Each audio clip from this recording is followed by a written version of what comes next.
This is Neswroom. Hello and welcome from Johannesburg here in South Africa. I'm Evan Hansen. The show is live, broadcast from our studios in Auckland Park. We're also live on YouTube right now, but the whole show is always available on demand on our YouTube channel. Now, President Jacob Zuma will address the delegates at the World Economic Forum on Africa in Cape Town today. We'll get an update from Francis Hurd, who's there shortly.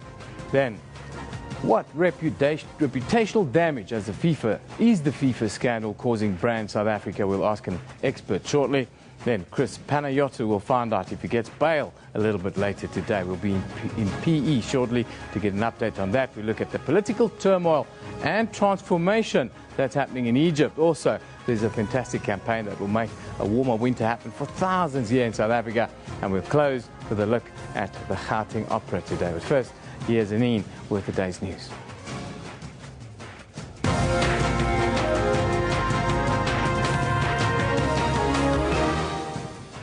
Good morning, I'm Anine Dormal. Let's take a look at the stories making headlines today. The Hawks will be probing South Africa's FIFA bribery allegations. A preliminary investigation into allegations that a $10 million bribe was paid to host the 2010 World Cup will be conducted. Yesterday, Sports Minister Fikile Mbalula admitted that at least 100 million rand was donated to the Diaspora Legacy Forum in the West Indies. The minister did, however, stress again that it was not a bribe. Former FIFA official Chuck Blazer has also admitted that he arranged bribes related to 2 World Cup tournaments. Murder-accused Christopher Panayiotou is expected to know today if he'll walk out of St. Albans prison. This when the ruling on his bail application is made in the Port Elizabeth Magistrates Court. Magistrate Abigail Beaton earlier postponed the ruling on his bail application for a 3rd time, saying she needed more time to study all the documents. The Independent Police Investigative Directorate is investigating the deaths of 5 people in Alexandra, north of Johannesburg. Last night, 4 people were shot dead at the local police station, allegedly by an off-duty officer. National Police Commissioner Ria Piecha has sent her condolences to the families of those who died. On behalf of the South African Police Service, we really want to extend our deepest sympathies and condolences to the families of those who lost their loved ones. President Jacob Zuma will today address delegates at the 25th session of the World Economic Forum on Africa. President Zuma says the forum will showcase South Africa as an investment destination. Last night, the president met with local and international chief executive officers on the sidelines of the forum. Africa has a lot to offer, but South Africa, within that context, has indeed a lot to offer, also to help lead the pack, so to speak, as we get into the globe. In Burundi, new dates for the country's presidential and parliamentary elections will be announced soon. The elections were due to take place this month, but have been postponed due to months of political unrest. President Pierre Nkurunziza's decision to seek a 3rd mandate has plunged the nation into its worst crisis since its 2005 ethnically charged civil war. And last night, Proteas captain A.B. de Villiers was named Cricketer of the Year for the 2nd year in a row at the Cricket South Africa Awards ceremony.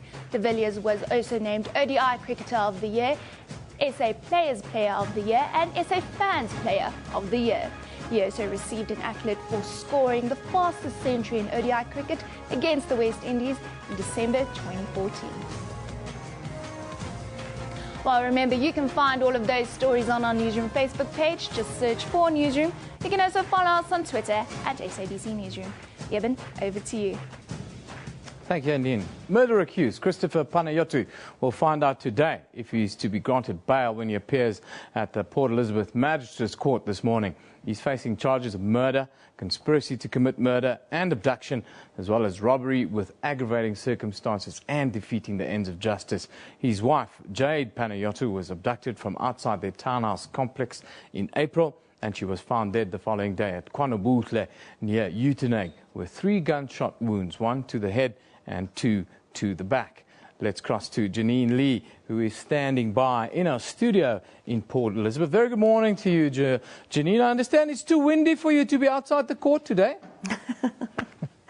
Yeah, Ben, you're right. It really is dark and stormy in Port Elizabeth today. We were going to be coming to you from outside the Magistrates' Court, but absolutely impossible.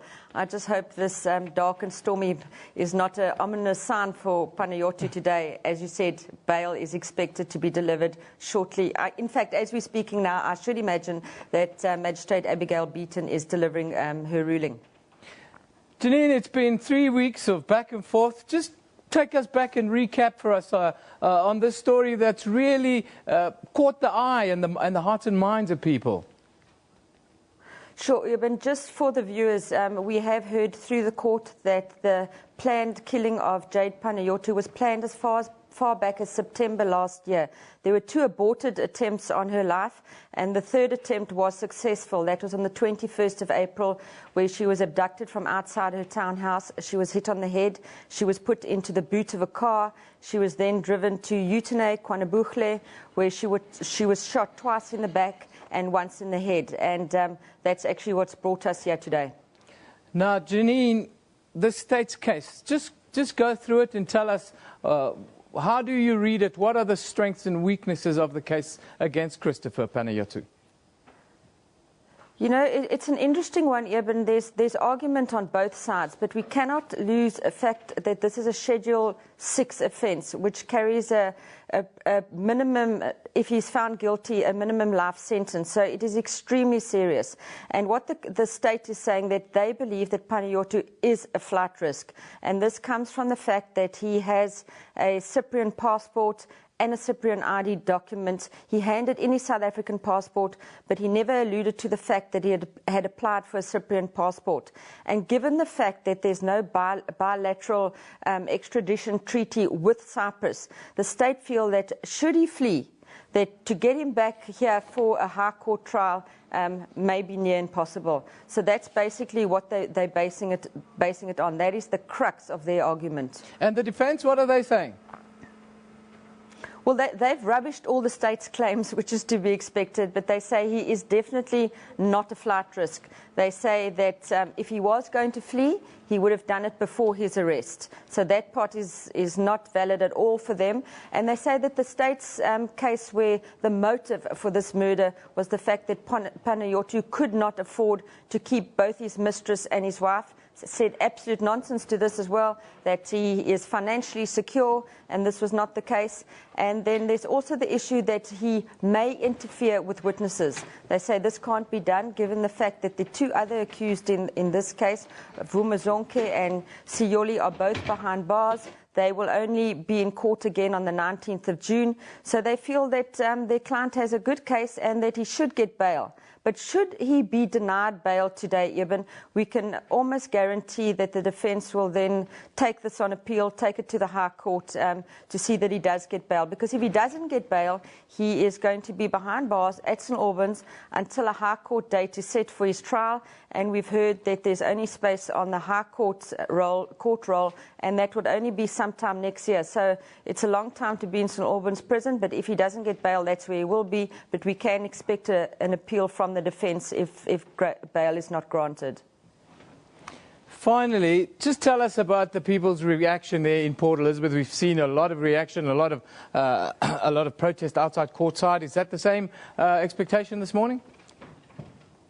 Absolutely. I've spoken to my colleagues at court. The court, once again, is fully packed. Can't get a seat anywhere. In fact, if you leave court, you may as well give up your seat because there's somebody to take the seat. But we know that as was the case last week, that Jade's mom is in court today, her sister is in court today, and her aunt is in court today. They were in court last week as well. So I think they're there again this week just because they know that there will be an outcome on the bail application today.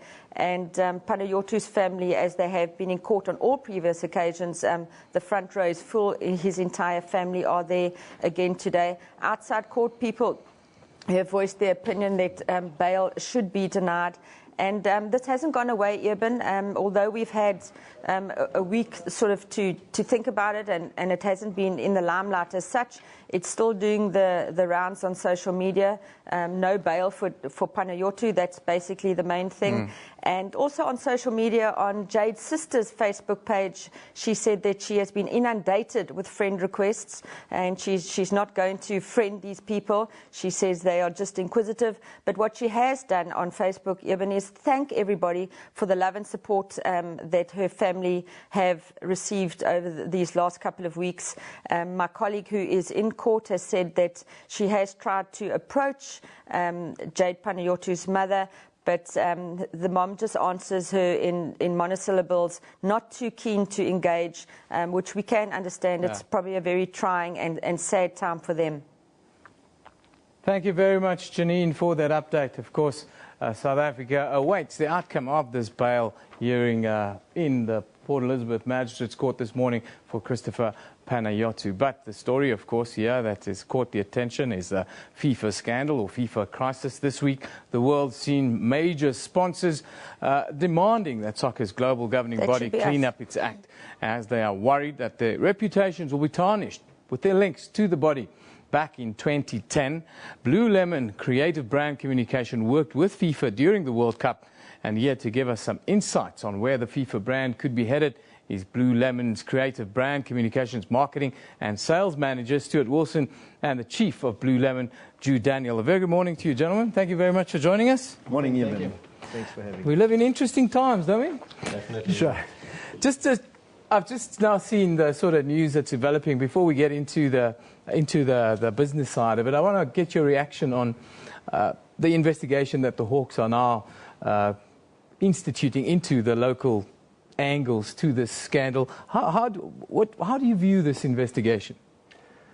Well, I think it's very important that the investigation goes forward. You know, it's the amount of allegations and stuff that's going on right now. It's important that everything is exposed, that things become transparent to the public, so that people can get an understanding of where we stand and start to believe in the brand and start associating with them again. Sepp Blatter's resignation, the first step, was that not maybe at the heart of why this entire thing was instituted in the first place? And isn't it maybe a time now for world soccer to move forward and maybe for the world to move forward on this matter? Definitely, I think so. You know, Sepp Blatter has been in charge for the last 17 years, and FIFA as a whole have been dictating the game to the people that love the game.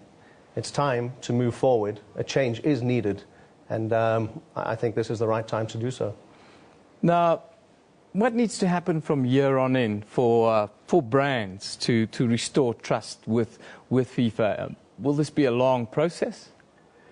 Yeah, I think, you know, it takes years and years to build a brand, to build trust and loyalty. It takes one bad decision to ruin it, unfortunately.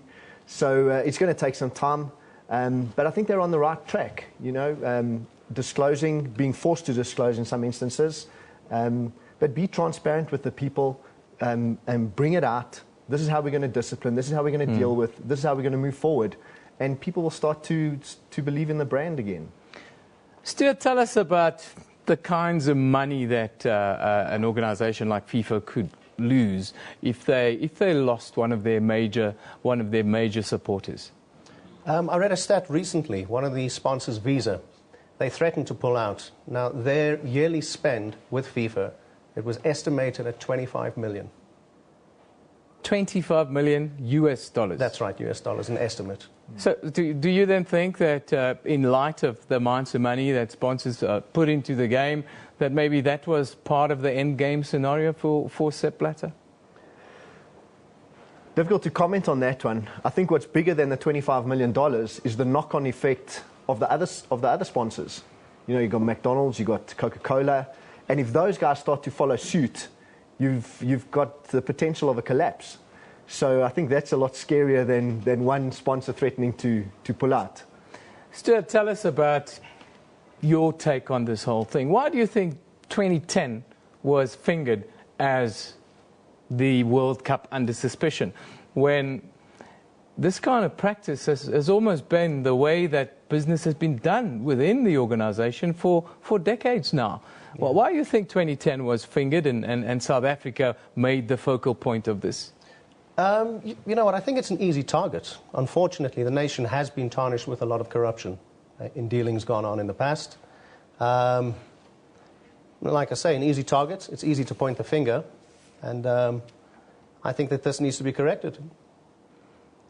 Now, there's a whole conversation around bribe, no bribe. How do you view this $10 million? Was this a bribe?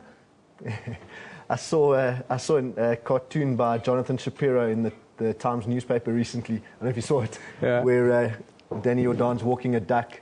The duck stamped $10 million, and it says, if it walks like a duck and quacks like a duck, it's probably a development donation to African development, you know, so to African diaspora, sorry. So I think the media is very suspicious at the moment. The answers are not very clear, going around the mountain. Yeah.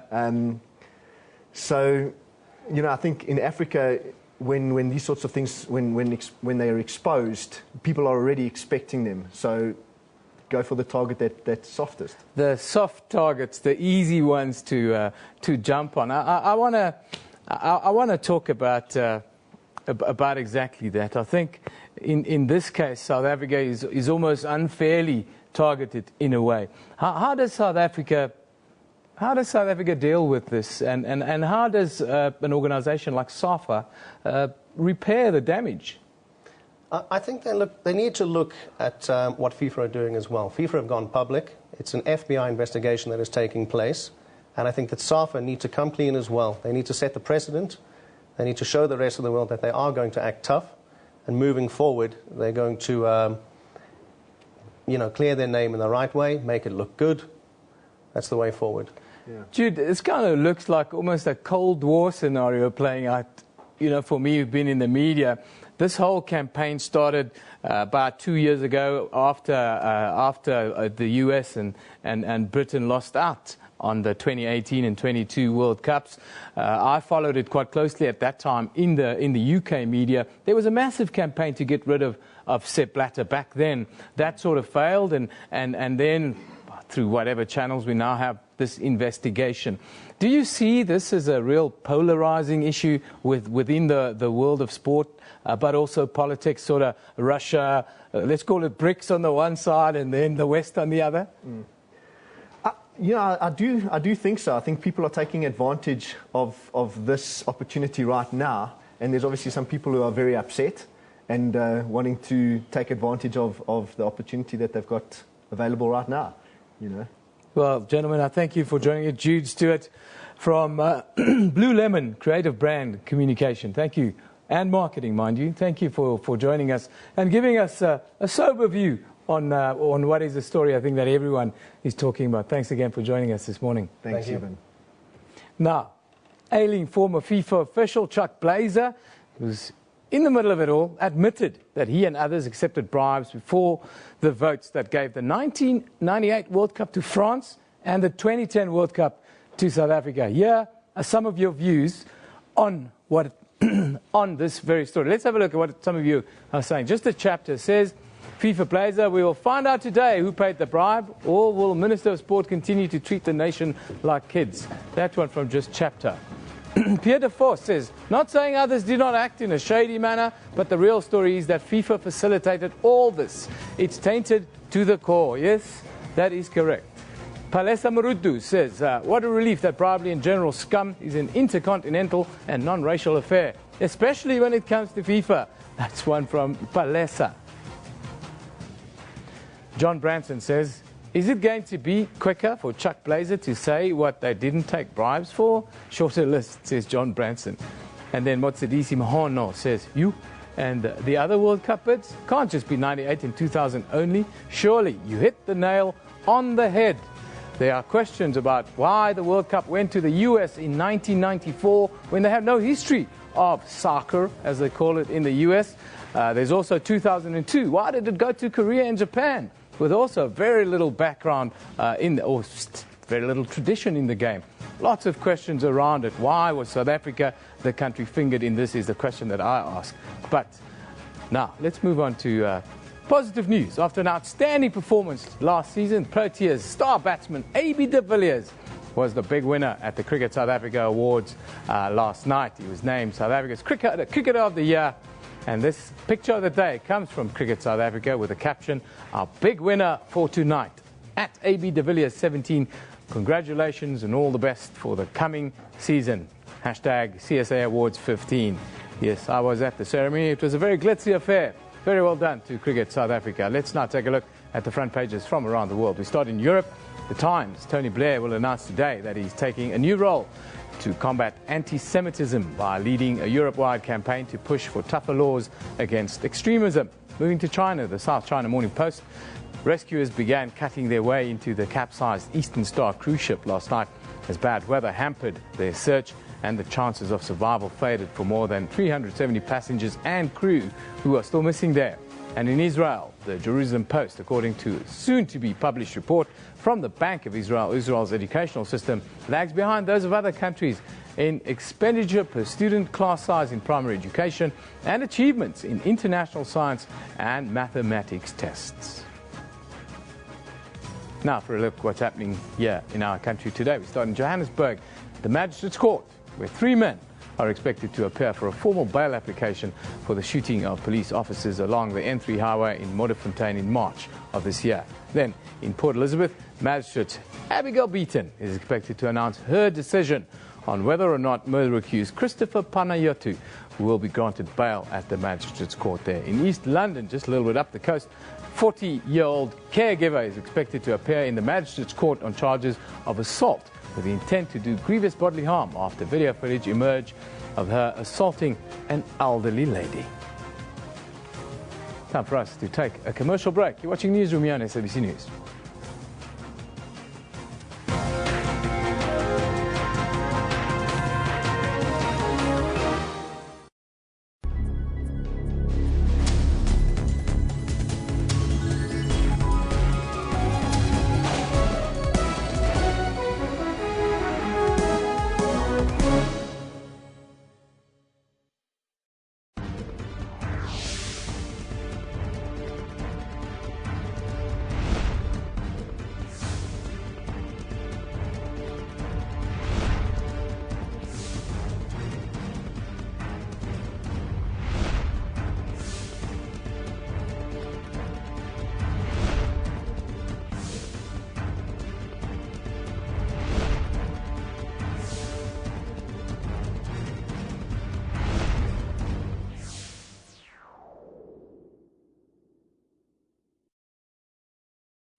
Welcome back. It's day 2 of the 25th World Economic Forum on Africa that kicked off yesterday at the Cape Town International Convention Centre.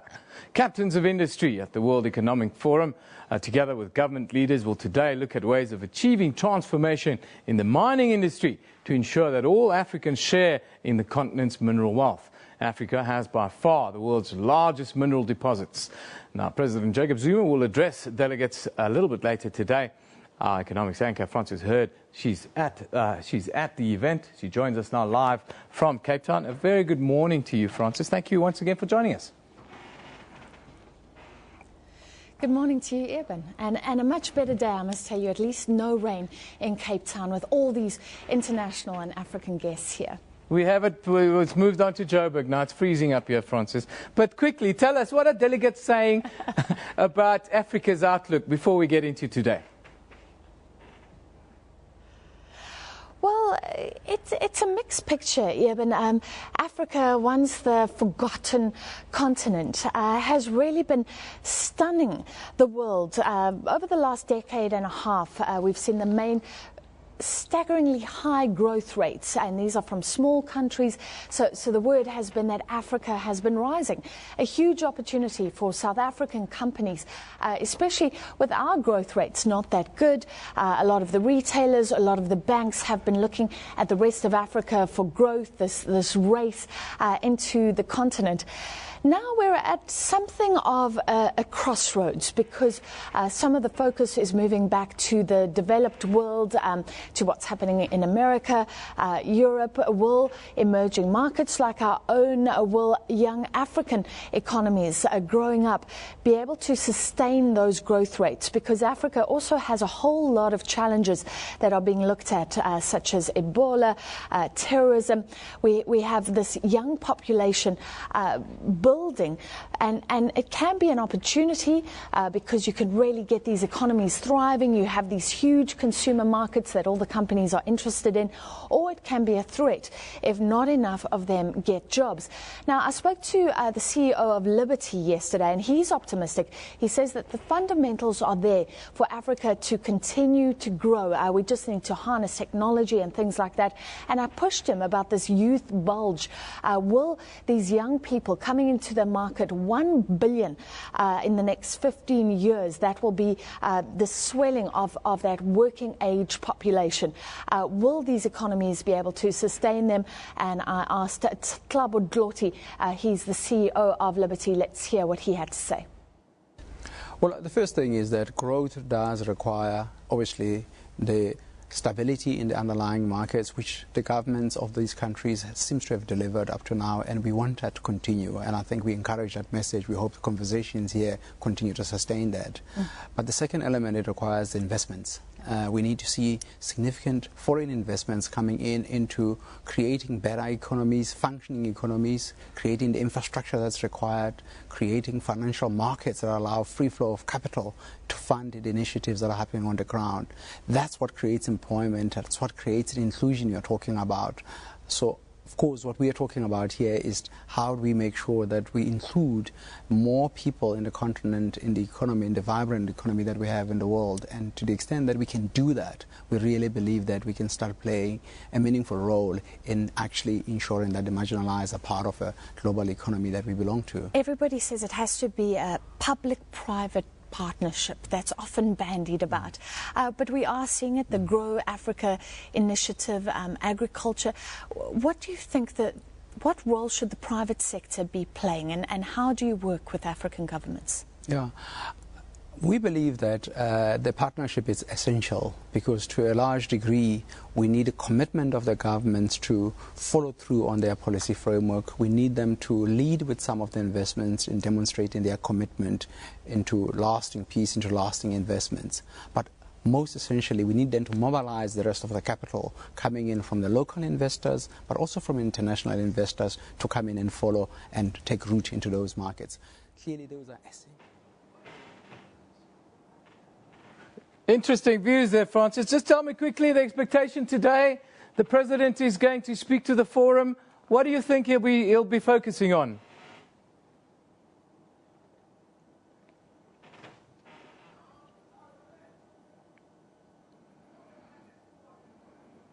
There's an opportunity for South Africa to showcase itself. Of course, it does come at a tricky time, especially when we're looking at African linkages, because people are complaining about our visa regulations, and of course there have been attacks on foreigners. So, Eben, I did speak to Brand South Africa yesterday. Chichi Maponya, the chair, was in a meeting with President Jacob Zuma, and she was addressing those issues. Here's what she had to say about what's expected today. This is Chichi Maponya, the chair of Brand South Africa. The President is really going to carry out the message that we first articulated at Davos, that South Africa is open for business. He's going to talk about the increased focus on the integration of business in Africa. So those will be the key themes. And of course, there's quite a lot that will be on infrastructure, on innovation and technology, which form some of the pillars. And of course, one of the main issues which were tabled at Davos was how do we look to reduce the gap between the rich and the poor, and reduce unemployment, and especially youth unemployment. So those are some of the key elements that will be covered in the President's message. Francis, today also a focus will be on transformation within the mining sector. I want to ask you a question. Can mining be the silver bullet that's going to lift people in this country out of poverty? Or should we not maybe look at other things like manufacturing, technology and the like? Eben, sorry, I missed the end of your question there, but I don't think the mining is the silver bullet at all. Actually, yesterday we were speaking to Ben Magara, the CEO of Lonmin. Lonmin announcing that more than 3,000 jobs could be cut. We're seeing mining in a very difficult state because of the demand for commodities. And the problem here, Eben, is that we cannot rely on things like mining. If you look at the National Development Plan, what the idea is that we need to find new innovative manufacturing solutions that absorb jobs, because simply we cannot absorb enough jobs in mining, even in sort of low-scale manufacturing. We really need to leapfrog, and some of the discussions are around technology, what that can do for Africa. As you know, everybody in South Africa has a cell phone. There are more cell phones than people, and across Africa we are seeing a lot of people jump, not getting landlines but moving to mobile technology that can aid small businesses, it can aid entrepreneurship, it can aid banking, and a lot of people are saying that the continent should think about how to leapfrog ahead and harness technology, but mining certainly is not the solution. Of course there will be discussions around mining, but a lot of those other discussions around how technology can be used, information to harness and move us forward. Great job. Thank you very much, Francis. Francis Hurd coming to you live from, the World Economic Forum on Africa in Cape Town. That's at the Cape Town International Convention Centre. Last night, 4 people were shot dead at the local police station in Alexandra, allegedly by an off-duty police officer. Now, let's take a look at your comments on this. It's something that sent shockwaves across Twitter. And Duduzo Ndlovu says, what happened in Alexandra shows that domestic violence is on the high. I think domestic violence levels are simply too high in South Africa. Khagelo says, this Alex shooting at a police station, it's just shocking. And that's a sentiment that's permeating throughout Twitter this morning. Nukeri says, Flabbe and Emmanuel Sitole are now shooting in the police station this year. Only breaking news? Lord have mercy, says Nukeri. Gerard says, something like that was bound to happen at one of the most corrupt police stations. Really, Gerard? That's a hard one. Rosewood says, Alex is really becoming a Sodom and Gomorrah. Talking about the Alex shooting. Lots of different sentiments from those of you. Keep it coming at the SABC Newsroom. That's where we love your interactions. Now, today's tweet of the day, well, it comes from the former Proteas all-rounder Sean Pollock. He says, congrats to all the winners and recipients at the Cricket South Africa Awards 15 last night. Takes outstanding individual performances to make a winning team. Thank you very much, Polly. You would know a former captain of South Africa. Now, let's take a look at what's happening on Newsroom Facebook page today. The Independent Police Investigative Directorate is investigating the deaths of 5 people in Alex, north of Johannesburg. 4 people were shot dead at the local police station, allegedly by an off-duty police officer who was also killed following a police chase.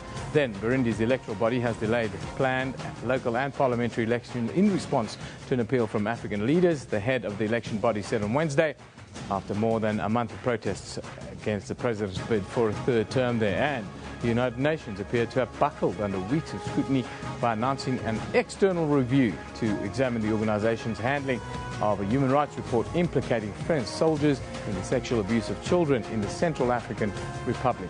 All of that on our Facebook page. Also, you can go to sabc.co.za/news and we'll give you all the latest news updates there. Let's take another break. We'll be back right after this.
Welcome back. You're watching Newsroom on SABC News. Let's take a look at the stories making headlines today. The Hawks will be probing South Africa's FIFA bribery allegations. A preliminary investigation into allegations that a $10 million bribe was paid to host the 2010 World Cup will be conducted.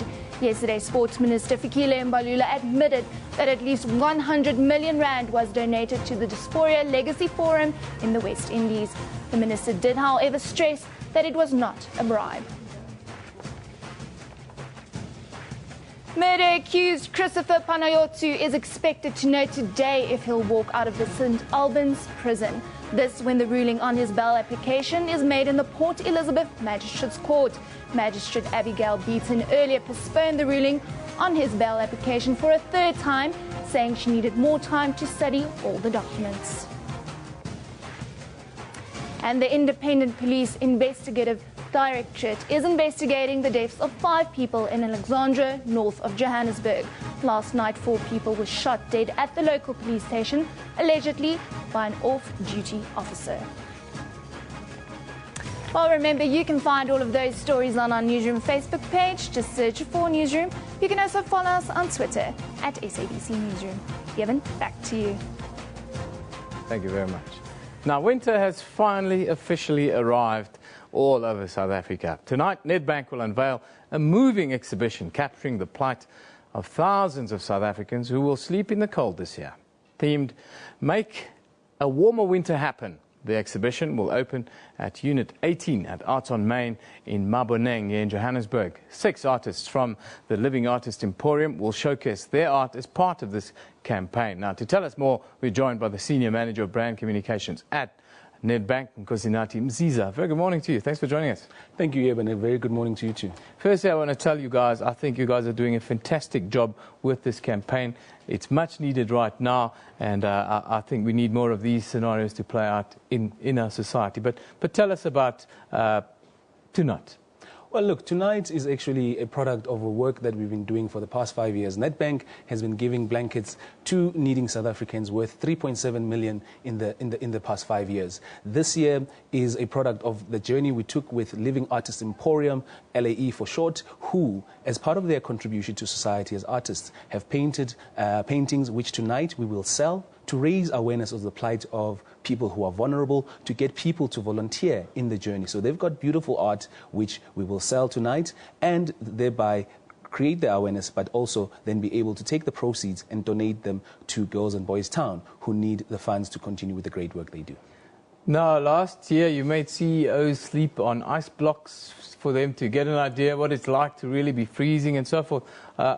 What can those that are going to this event tonight, well, what can you sort of look forward to? So today is another step in that direction. We say we are highly involved in the communities we serve. So on the 18th, Mike Brown, the CEO of Nedbank, will be joining many other CEOs sleeping in the cold to show what it feels to walk a mile in those shoes. But to take a step further, tonight we are saying to people, see what artists can capture in that moment, contribute to the arts, and walk with Nedbank on this journey that tries to make things that really matter for our communities happen. Now, you've chosen Maboneng as the venue at Arts on Main. Why Maboneng and how you sort of connected going forward? Well, Maboneng, the first Thursday of every month is market night. So it's going to be a buzz of activity. People can not only just enjoy the art, but they'll also enjoy festivities of the night. There will be some gourmet food. People who know the art scene know that, you know, good food, good refreshments, and the arts and things like paintings go hand in hand. So it is a perfect opportunity because we'll be seeing a festive occasion where people can be conscious, but at the same time enjoy themselves on the evening. Now, your proceeds are going to go to Girls and Boys Town. Why did you guys choose Girls and Boys Town in this instance? Over the years, Girls and Boys Town has demonstrated that they are able to reignite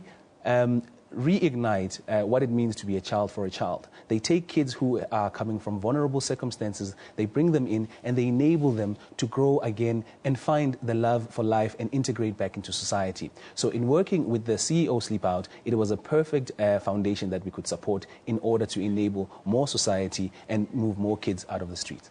Now, you know, if the public can get involved, we can interact with you guys live and direct. Facebook, how can Facebook and other social media users get involved this year? So the other thing we're doing this year is we are saying, tell us what is important to you. And as Nedbank, we will help the organization which you support also receive funding worth 10,000 rand. So all you need to do is visit the Nedbank Facebook page. There you will register your organization. And if your organization and your community believe that it deserves the most like, they'll vote for you. 2 projects per province will receive funding worth 10,000 rand. And on the 18th of July, for Mandela Month, we are saying, tell us what is important to you. We'll walk the journey with you to make things that really matter happen for our communities. Fantastic. And Nkosinathi, I think this is a fantastic campaign. I think you guys are doing great work with this, and it's much needed at this time of the year. Thank you for joining us this morning. That's Senior Manager of Brand Communications at Nedbank, Nkosinathi Msiza, joining us this morning. What are you doing to make winter warmer? We should all chip in, even if it is just one square meal that you can afford. Let's do that. Yeah? Last night, Cricket South Africa hosted the annual Cricket Awards, where AB de Villiers was named everything, pretty much. Cricketer of the Year, Players Player of the Year, Best Knock of the Year, everything. Here are some of your views around AB de Villiers and also some of the other recipients. Now, Malamoki Papaboika says, congratulations to AB de Villiers. Well deserved the accolades. Quinton Not the Cock says, someone please bring one a bunny chow. Banging headache after last night. Yes, that was Calvin White says, take a bow, official Cricket South Africa. It was a great evening. Shubham Dalak says, at official CSA. Some define talent by experience, others by maturity. This world just calls it AB de Villiers 17. Man of the night. Man of the year so far, it seems. Glenn Alexander says, a fun evening at official CSA Awards last night with Crystal Arnold and Akaz HD as our hosts. Well done to all the winners. Yes, it was a fantastic job. I was at the function. I must say one of the more enjoyable ones I've attended in recent times. Now, to conclude today, Gauteng Opera is putting together the first ever concert opera based on the Italian opera maestro Giuseppe Verdi's La Traviata. The concert will be staged at Fitz Great Hall here in Johannesburg this Saturday. Now, starring in the production will be the soprano Bronwyn Forbay, who joins us this morning. And we're also joined by the CEO of Gauteng Opera, Mr. Marcus Disando. Very good morning to you guys. Thank you for joining us. Good morning. Marcus, let me start with you. Yeah. First ever concert opera in Gauteng on Verdi's La Traviata. Yeah. How did you decide on this? Well, she's part of the reason why I decided on this. That's rather fascinating. No, I've met Bronwyn a few years ago, and one of the things that we always talked about was working together. And La Traviata is one of the operas that she really excelled in, and so we thought it would be a great opportunity to introduce her to the Gauteng audience, because it's a debut in Gauteng to sing an opera. And, welcome to the Big Smoke. Thank you. And also that, La Traviata is one of those operas that speaks to us even today. It talks about love, it talks about giving up love for the greater good, and, how people choose a better life over love, or love over better life. So it's quite a great story to celebrate.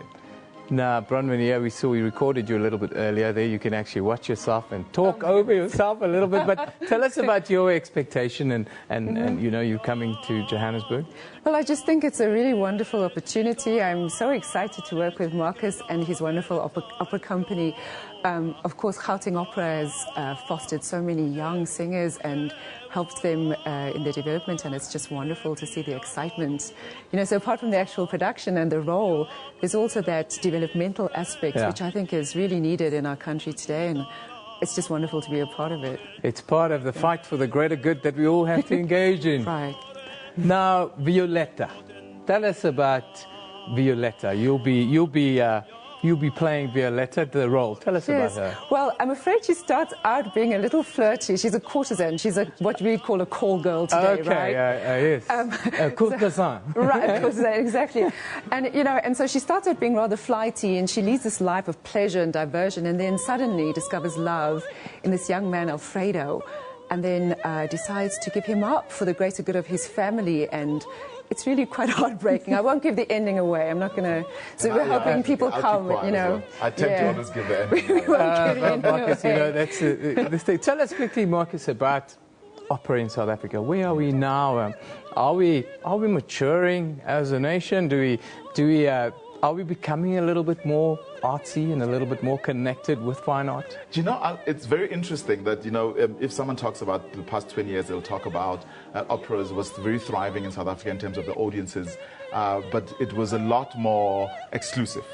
And now in South Africa, opera is probably one of the most celebrated art forms in singers in South Africa. Yeah. And so I think as an art form, it's coming to its own. To a point where, you know, you see the products of it that now live outside of South Africa. We have a lot more singers that have worked and created their careers in South Africa that are doing very well overseas. So I think we are now at a place where we can proudly say we are real proponents of opera in South Africa. Thanks to the great work that men like yourself are doing, Marcus. I have to say that. But tell us your story a little bit, Bronwyn. Yes. How do you get to be here today? Well, I'm actually from Wentworth in Durban, okay? Okay. And so I did not grow up knowing about opera. But I heard it on the radio one day and I really loved it. And I enrolled in the University of Natal. And I attended there and then got a Fulbright, went overseas, studied in different places, had the privilege of studying in different places, and performed all over the place. It's just been a wonderful, wonderful experience, you know, opening one's perception of the world and just, you know, travel, etc., but also the performing aspects, getting to know the depths of people's characters and amazing story. Wenties Lokaal. Wow, yes, that's right. Incredible story. Thank you. Marcus, tell us about tell us quickly about the cast and what people can really be looking forward to. We have a great young cast. I don't think any of them are over the age of 35, including Bronwyn. Thank you, Marcus. But we have a wonderful gentleman by the name of Penya Mudiane, who you saw in the singing the love interest to Violetta, who is also a very up-and-coming South African tenor.